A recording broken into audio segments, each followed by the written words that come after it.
Welcome to the Healthful Woman podcast. Today's Monday, January 18th, 2021. So, today's podcast is the confluence of two separate storylines. First, Melka and I did a podcast last year about teaching hospitals and what to expect as a patient when being cared for by residents. I thought it would be a nice follow-up to get the perspective of an actual resident on what it's like taking care of patients in residency. The second storyline is, of course, COVID-related. Okay. So due to COVID, the yoga studio I used to go to closed down. Also, the indoor pool I used to swim in closed down. So to exercise, I'm basically only running, which means I run 5 to 6 days a week, often on my treadmill at home. Since I've already gone through nearly everything worthy on Netflix, again, also due to COVID, my daughter suggested that I start binge watching Grey's Anatomy because they did it, and I guess it could be some sort of bonding thing. So I've been plowing through Grey's Anatomy. I just finished season 6. Spoiler alert, crazy ending to that season. Apparently there are 16 seasons, God help me. So if my timing is right, I might be able to time the finish of this insane binge with the reopening of my yoga studio or indoor pool, or at least when it's warm enough outside for Michelle and Evan Sohn to reopen their outdoor pool so I can swim there. Anyhow, it's really hard to watch Grey's Anatomy as a doctor and not constantly think how insane this hospital is and how unrealistic it is. I get it. Most people who watch are not doctors, and most people not only don't care that it's not realistic, but find people like me who point out how unrealistic it is to be very annoying. My daughters are included in that group. They do not seem to appreciate my daily briefings on how each episode of Grey's Anatomy is unlike the real world.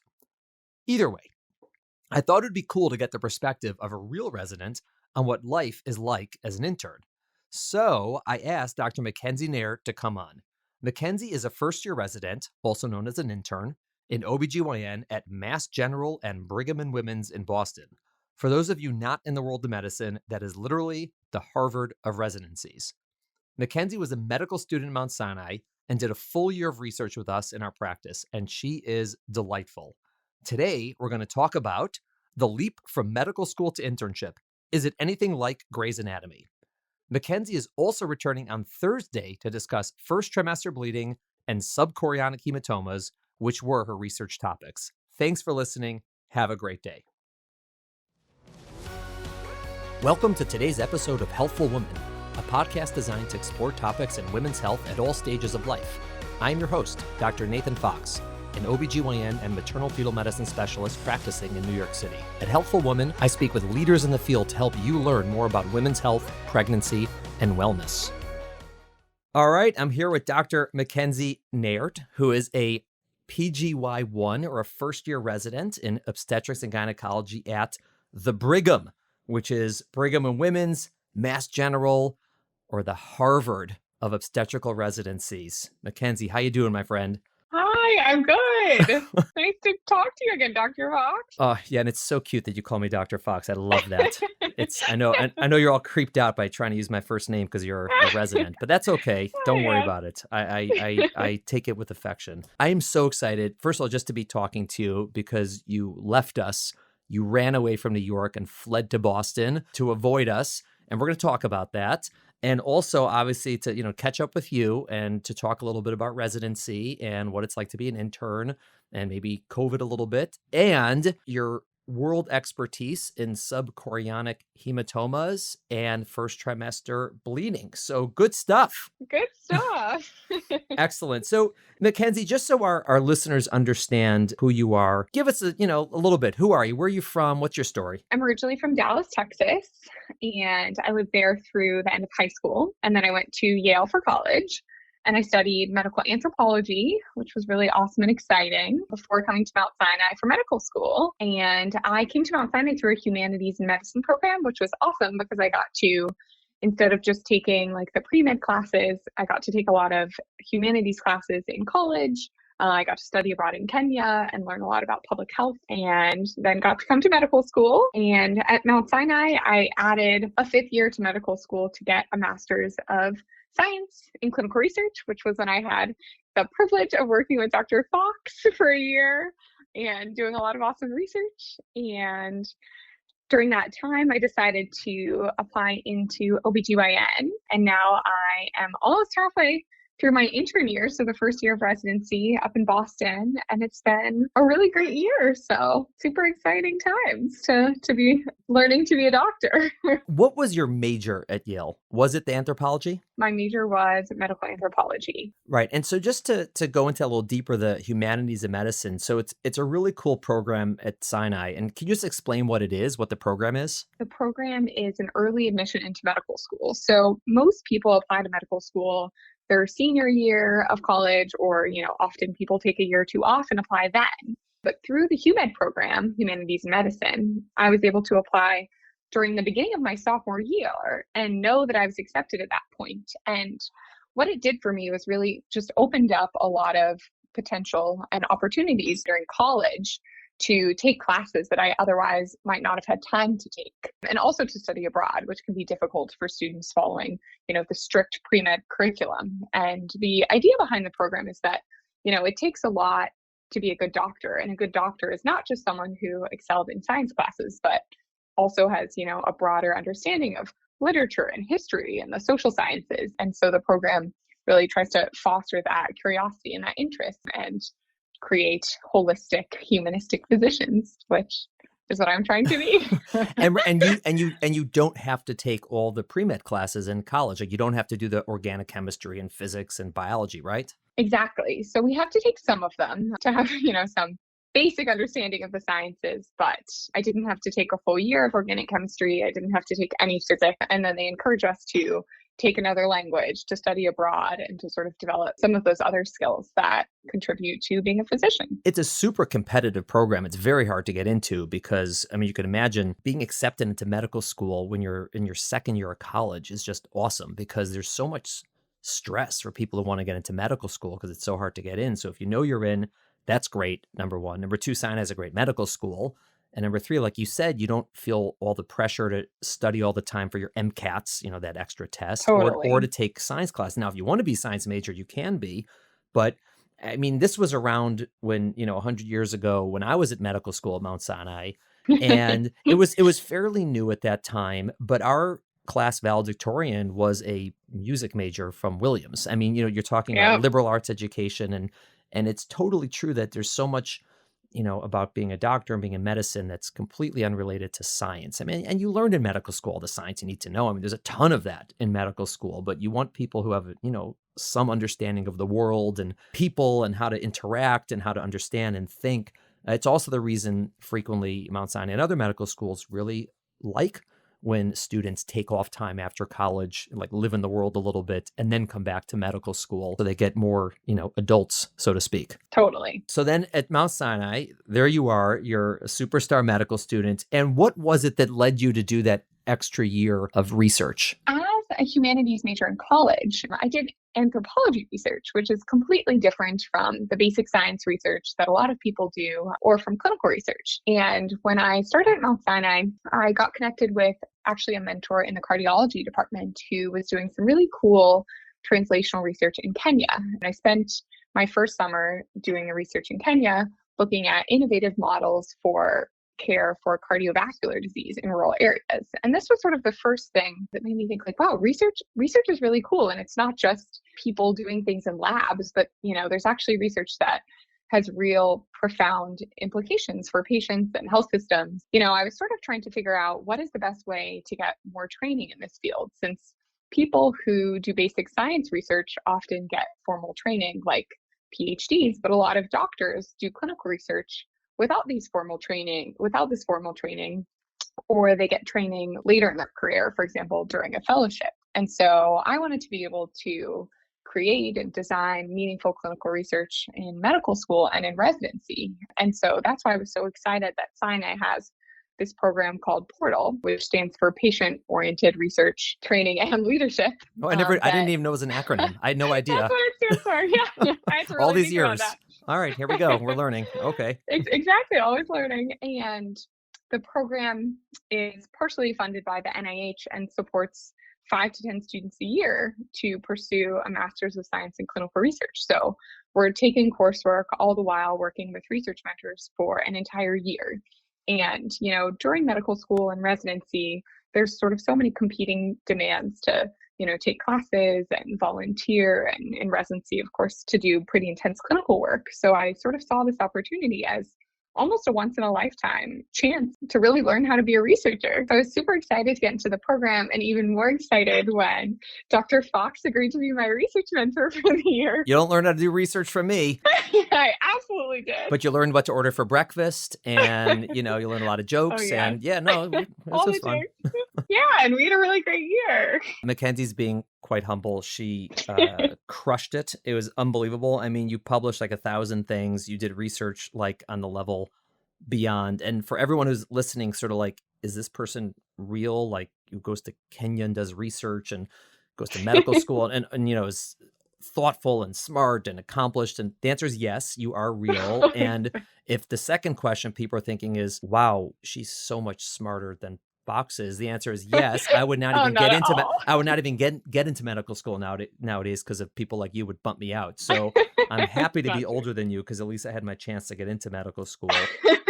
But yet, it is a really cool program. I mean, to take off a year and do clinical research, it's not, when you do a PhD, it's an extra like 5 years. And that's a really serious commitment. And it's mostly, lab, like bench work, like doing real laboratory stuff. And, people can do that for a year, but yours is really clinical. I mean, Mackenzie's, in our office every day and you got to, see our patients and sit in our clinical meetings and we do clinical research. And Mackenzie was also amazing at recruiting others to work for her. You had a whole cadre of medical students, behind you who were doing research for you. It was quite the pyramid scheme you had going on there. Oh, yeah. What brought you to obstetrics and gynecology? How did you make that decision to go into that field? There were really a lot of different things that sort of contributed to first my interest in women's health and then more specifically in being an OBGYN because, there's so many different ways to be a women's health care provider. And, I think it actually started, I took a year off in between high school and college. And during this year, I spent a substantial portion, about 4 months, working actually in Switzerland at the World Girl Scout Center. So I was a Girl Scout all the way through high school, got my gold award, and then, took the opportunity to volunteer at the center in Switzerland. And one of the projects that I was working on, in addition to leading hiking trips in the Alps for groups of girls and their moms who would come to stay at the center, we also were working on promoting the Millennium Development Goals. And the goal that I was specifically assigned was the Millennium Development Goal to improve maternal health. And, working at the center, a lot of the programming that I was doing was aiming towards teaching, girls anywhere from 5 through high school about maternal health through different projects and crafts and Jeopardy nights and hosting speakers.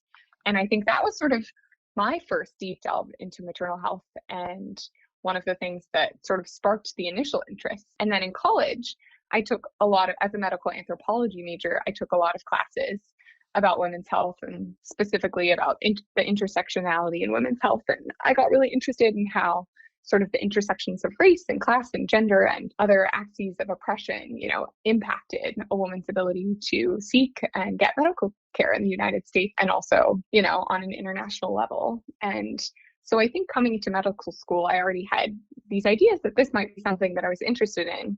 And then it was really once I got onto my clinical rotations during the third year of medical school working at Elmhurst Hospital on labor and delivery that I realized wow, this is something that I really love. I love the day-to-day, the variety, the pace, and, more than anything, I just really love the patients. Love working with women. And I think one thing that's so cool about OBGYN is that the ability and importance of being an advocate for women is really something inherent to the field. It's not something I have to seek out or do outside of work. It's just every day in every patient interaction, I'm able to stand up for women and help them achieve their best health. And I just find that endlessly rewarding. That's really cool. And how do you think your experience in terms of research is going to play into that? You're referring to, women's health and sort of caring for them, but what are you thinking in terms of your future with research? That's a great question. Thank you. Yeah, good job. One of the things I love about research, and one of the things I love specifically about the research I did with you, is that we always started with a clinical question. For example, the research that I did on my research year regarding subchorionic hematomas all came out of a clinical question. And thinking about, patients are often diagnosed with subchorionic hematomas. And, there's just not great data on the outcomes. And so I think my career as a physician and a researcher, I'm going to continue to, identify clinical questions that come up that my patients are wondering, that I'm wondering, that my colleagues are wondering, and figure out the best way to answer those questions. So I think, research is just going to be inherently a part of the way that I practice as a physician. I love that attitude. Obviously, that I'm on board with that. It's so interesting because the world was often divided in medicine between people who do research and people who take care of patients. And way, way back when before I was in medical school, they were the same people, right? The doctors who saw patients are the ones who did the research. And then over time, they got separated. I guess there was finances involved because, there's to do research. It's not, you don't get paid to do research typically. So if people are, spending less time seeing patients, and then as the finances of medicine changed and, we weren't, making big bucks anymore, someone really couldn't afford or to work only 2 days a week and do research 3 days a week, or a department couldn't pay someone to see patients 3 days a week and do research 2 days a week. And so in order to do research, you had to get funding, whether from the government, from the NIH, or from private funders. And to do that, the process is so hard. I mean, to apply for it because it's competitive. And so people who do it essentially do it full time. So there was this division, but it's really not how it's supposed to be. Because like you said, the people doing the research should also be the people asking the questions, because you see the patients, you see what the conundrum is, you see what we don't know, you see where the gaps are, and you're like, how do we fill in those gaps? And there are places that do really good clinical care and really good research, but they're hard to find. And they're few and far between in the world, and certainly in our country. And so for those of us who are really interested in it, we just sort of do it as a part of our practice. Like, I don't get paid to do research. I don't get any, awards or bonuses, like whatever we do, because I like it. I like to do a lot of things, and I try to do them. And I think that that's a really good attitude that you have, because you're doing a very clinical field, but just having that passion for research and asking questions and trying to get answers, and then learning sort of how to do that sort of systematically, so it's done in a way that actually answers the questions for people, or best answers it. I think it's awesome. And I think that you did learn a lot during that year. I saw how much you learned in that year. Yeah. Totally. Yeah. I mean, you came in like super, super smart, and then you came out super, super, super smart. So tell me about your residency. How's the internship been? Residency has been great. Currently in the middle of my 5th block. So I've had a few different blocks on labor and delivery, a block on gynecology, and I'm currently on an internal medicine rotation to sort of broaden my medical knowledge. And it's definitely been, a very steep learning curve going from being a medical student to being a doctor. But I feel so lucky to be at my program. I think learning an environment that just really supports teaching and learning and is so supportive, both from the level of the other residents and the faculty, has been really optimal. And I love Sinai so much, but I must say, I can't imagine being anywhere else than my program. Well, you better say that, because for the next 3.5 years, they have complete control over you. So yeah, exactly. You want one of them coming, I heard you on that podcast. Yeah. But it's been great. It's honestly been really fun. I think that's one of the things that's so great about labor and delivery is, when you're on the labor floor, you're pushing with a patient and coaching her, and then, running back to a C-section and seeing patients in triage. And it's very fast paced, which keeps it exciting.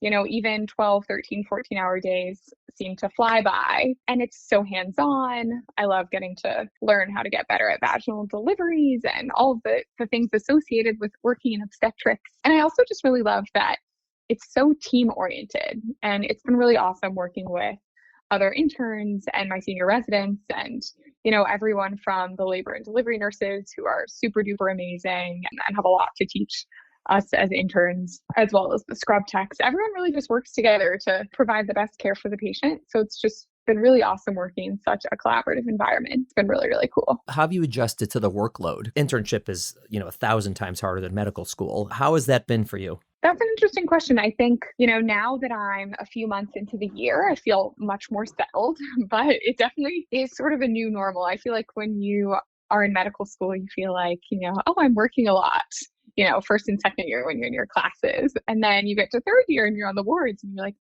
wow, I'm working more than I was working before. Like, I didn't know I could work this much.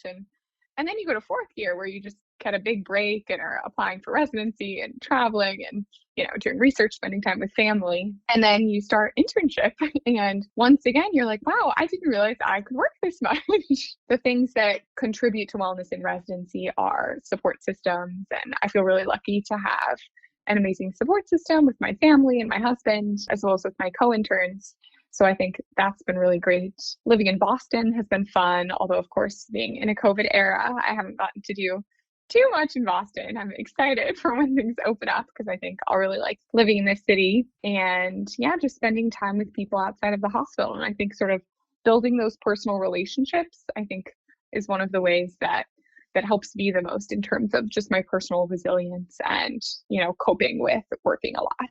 Yeah, I mean, as an intern and as a resident, you're working about 80 hours a week typically, right? Exactly. Yeah, I mean, if you do the math, that's basically Monday through Friday, 12-hour days, which are long, and then pretty much every weekend you're going to work a day. And so it averages out obviously over a month or whatever it is, but it's a lot of time, and it's physically taxing. And that's, a lot of people, I would say many people have a difficult time transitioning to that, but I would say that's actually not the part of residency that really gets people the hours. Cause everyone else is doing it. You sort of get used to it and your body adapts and you adjust. And also the fields are selective. When you go into OB, that you're going to have long hours like that.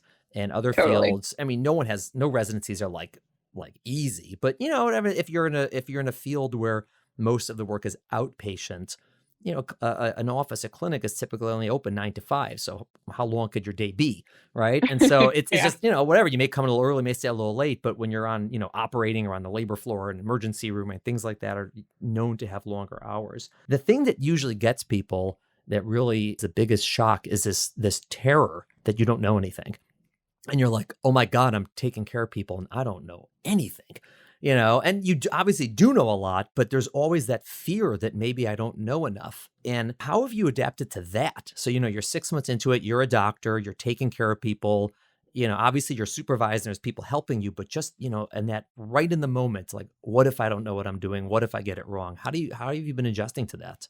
That's one of the biggest fears that I think we all come into residency with, one day you're in medical school and, you're not really expected to know anything. And then normally you walk across the stage and graduate from medical school. In this case, you log onto Zoom and finish medical school and are suddenly a doctor. And, nothing happened in that time period to make you more prepared to take care of patients. One of the things that was most comforting for me coming into residency was that the residents and our program director, told us time and time again, like, you are not expected to know anything.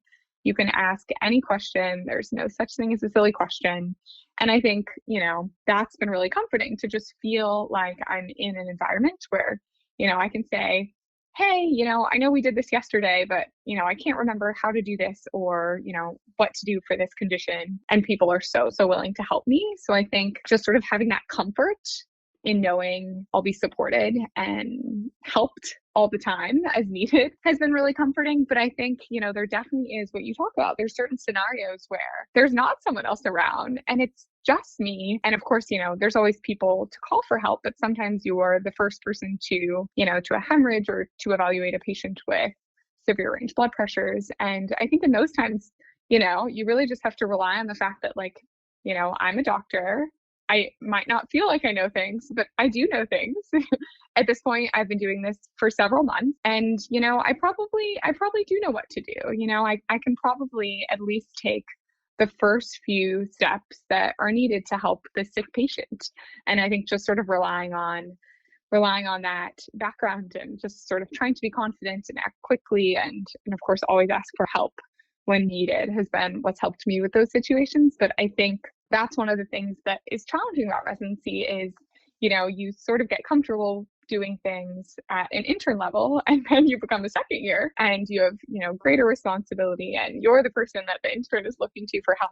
And then of course that responsibility just increases more as a third year and as a fourth year chief resident. And I think, you're never going to be comfortable. And I think it's really about learning to function well and really thrive in that gray zone where you're not, some people call it like your challenge zone. You're not so comfortable that things are easy, but, you're not doing something that you're really drastically unprepared to handle. And just by learning to be more comfortable in that challenge zone, which I think is something that I've been doing over the course of the year and will hopefully continue to do as the year and as the years go on, is really, really one of the most important things in medical training. Yeah, I mean, it's so interesting that what you said. It's so true when you're an intern. And I remember when I was an intern, one of the things that sort of relieved my terror is you look at the chief residents who are 3 years ahead of me, right? They're 3 years. And I'm Yeah, like, they know everything. I was like, oh my God, like, it's the amazing. difference between what I can do and what they can do is so vast. And it's actually more comforting than it is scary. You're like, they got there in 3 years. Yeah, And then you start realizing how quickly you learn things. And it's the same thing like when I'm, as I look at it from the attending side now, when I look at the chief residents and I think of what they were like just a few years ago as interns, I'm like, oh my God, they know like a million times more than they did then. And it's just because the learning curve is so steep. And, yep, listen, when you're second year, that's when it changes from people actually asking you your opinion. That's one of the most amazing things, like, because your second year, you go to the emergency room, they're like, hey, what do you think we should do? You're like, why are you asking me? They're like, you're the OBGYN. You're like, oh my God, I am. Wait. yeah. And so you have to like, yeah, wait, what do I think? But, and this is, this type of idea in these conversations sometimes scare people who are going to be patients. And they're thinking, I can't believe there's these residents running around. And, Melka and I did a whole podcast on this about residents. And it's actually the opposite because, Yeah, yeah, if Mackenzie is the only person on earth who's going to take care of you during your pregnancy, you'll probably do fine. But yeah, you don't know, you're still learning and that might be an issue, but it's not how it works. What happens is, if there's an issue, Mackenzie shows up within like 12 seconds. And so you're the first person on the scene and you sort of, manage it to the point that, and then the next person comes and the next person. And so it ends up happening as a totally. system is people get really good care in the hospitals where there's medical students and residents and fellows and people training because there's so many people around, so many more people around than in a community hospital.